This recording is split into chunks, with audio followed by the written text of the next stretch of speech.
Christopher Cantwell and Cathu shift things over to Michael Korvac as the villain unearths another being who he wishes to recruit into his grand vision for the universe, but Michael knows despite the life he and this being have shared, they will take some convincing.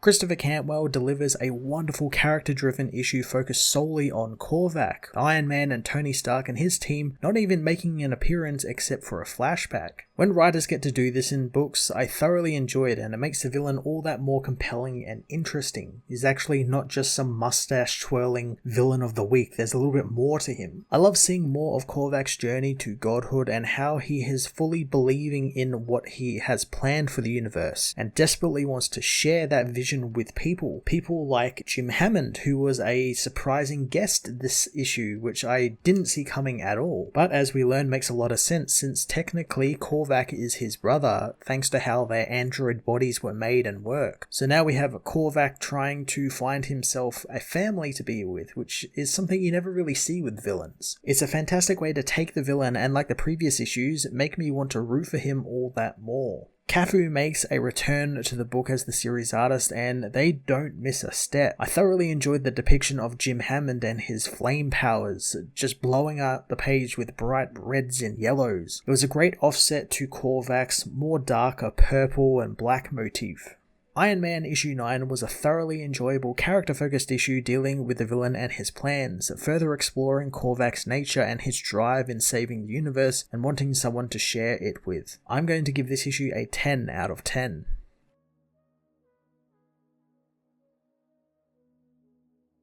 Iron Man issue 9 heads to the year 2997, where a group of resistance fighters learn that one of their own cracked under torture. Captain knows that it's alright as someone comes to their cell. The fighters know the man coming, knowing it's Michael Korvac, a fellow freedom fighter. Korvac waves off the others' questions on how he escaped, and they know they need to break out and warn Earth of the Badoon's invasion. They compliment Korvac's Badoon disguise, thinking he's been hiding amongst their ranks as Korvac kills them all. Donning his hood, he meets with his Badoon master, knowing that they didn't doubt his infiltration into their ranks for a second. His master says that his skills in betrayal are excellent, wondering how it feels to be a coward who trades the lives of his own species for a modest position in their empire. The commander demands he return to his station and tend to his computer modules. Michael does so, but he begins crying, and soon his master catches him. Enraged, he left his post, since no slave is to abandon their duties, so now he'll make sure he never does again. Michael is cut up and turned into a machine as the Badoon call him weak, even for a human, so now he'll suffer and serve them as nothing more than a soulless matrix. In the present, Korvac is taken from his memory by Blizzard, who says they have landed on the Ravalis moon, and the electromagnetic signature is just 200 yards away. The group set out in search of the signature, finding the moon is rich in oxygen, so they need to be careful. They soon find what they are looking for, and Korvac blows open the black ground beneath them, freeing Jim Hammond, the Human Torch, who doesn't care who they are and what they want. He chose this moon to be left alone, and wants just that. He fires up his powers as Korvac says the universe knows him as Human Torch, but his real name is Adam 1, and he knows this because he was just once Korvac, but then he was just reborn as Adam 4, Jim's brother. Jim doesn't care about another android, but Korvac says that he's more than android. He's the evolution from the science of Phineas Horton, and his artificial cells exactly match Jim's. Jim says that he isn't Adam 1 anymore since his body was destroyed and replaced with his current one. Korvac knows that it's the work of Tony Stark, spotting the man's arrogance in the design. Jim tells him again to get lost before he gets hot under the collar, but Korvac keeps pushing, saying that Tony made him into a monster, wondering if Jim wants to know why he came. Korvac says that he came to make Jim into Adam once again. Going aboard the ship, Korvac knows that Jim wants to be more than one of Tony's broken toys, but Jim says that Tony made him this way so he could fight an old friend, but who turned out to really not be a friend to begin with. Korvac says that Tony used Jim and he hid himself away in shame, but Jim says that he came to this world because he was sick of everybody else. Korvac says the same thing happened to him and he was destroyed and grafted to a machine part, making Jim wonder how he solved his problems. So Korvac tells him that he accessed his full power and he made him perfect, and very soon he'll be perfect again. and Jim can be part of that godhood. Jim knows they're only just getting to know each other, and he has no interest in being a god, but Korvac knows he doesn't either, but it's a means to an end, and he only needs the power to save everyone else, since what he wants is no war or hate or fear anymore. Jim wonders how he's going to pull that off, and Korvac knows the first thing they need to do is make Jim whole again, asking if Jim wants the help.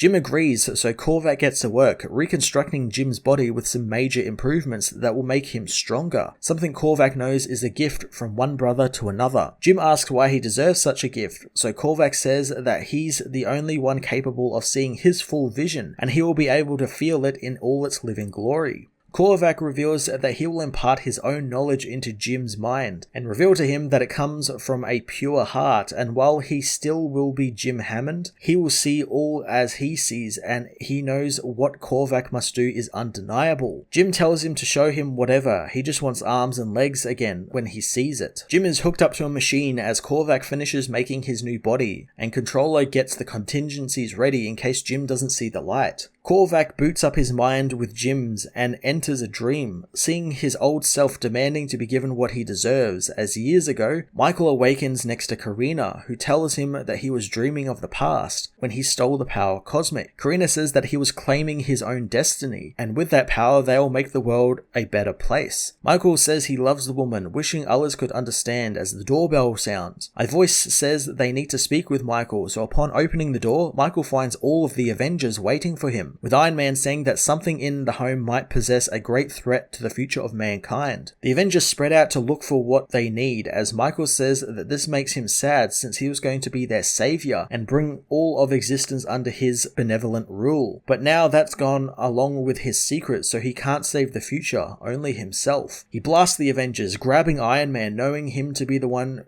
who won't give up. He snaps Tony's neck using the power cosmic as Korvac awakens with Jim having gotten all of the knowledge. Korvac hopes that Jim now sees what he must do, and he'll give the universe all it deserves. Jim tearfully says that he saw Korvac killing all the Avengers as he flames on, confronting Korvac, who says that he restored them all after killing himself instead, in order to build a better world. Korvac says that he will not be obstructed in his work, as Jim grabs him, saying he is selfish and always has been, and now he's a coward with delusions of grandeur. Korvac calls him a pathetic blind mannequin who doesn't get the grand design. Controller turns the switch at the base of Jim's new head, making him comply with his new master's wishes and bows. Controller says that the disc on the back of his neck will block any self-awareness and his systems can be remote controlled by them, but he still will be a valuable weapon against Stark and his team and whatever else lays wait for them on Tar 2. Korvac says he didn't want a weapon, he wanted a brother, but supposes he'll remain alone and settle for a slave instead.